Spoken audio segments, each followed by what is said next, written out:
So I have this dress that I never wear. So we're gonna turn it into a skirt because I have like tucked it in and kind of like pinned it up as a skirt. And I actually got compliments by it.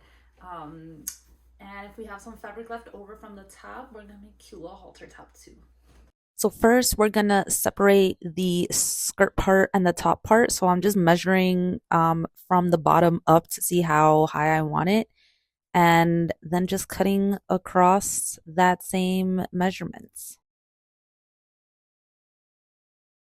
Then we're just gonna iron the entire fabric, the top and the bottom piece. So then you're just gonna measure your elastic for your waistband and cut it to the measurement you like. So now we're gonna sew our waistband. So just fold over twice on the top and make sure to leave about a 2-inch hole at the end. So then you're gonna grab a safety pin, stick it to one side of your elastic, and you're just gonna feed it through and make sure to secure the other end of the elastic to where that hole is so you don't lose it inside the waistband.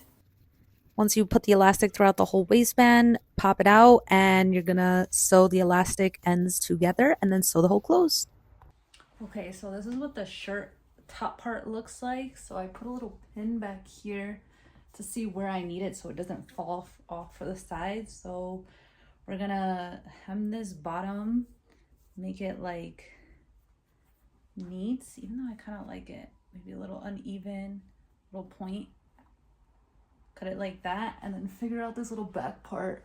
Maybe we're gonna take these off and move them to where we need to be. So what I ended up doing was just cutting down the middle and then sewing the pieces one over the other. And then we're also going to hem the entire bottom piece. And that is it. I hope you guys enjoyed this tutorial. This set came out super cute. Can't wait to wear it this summer.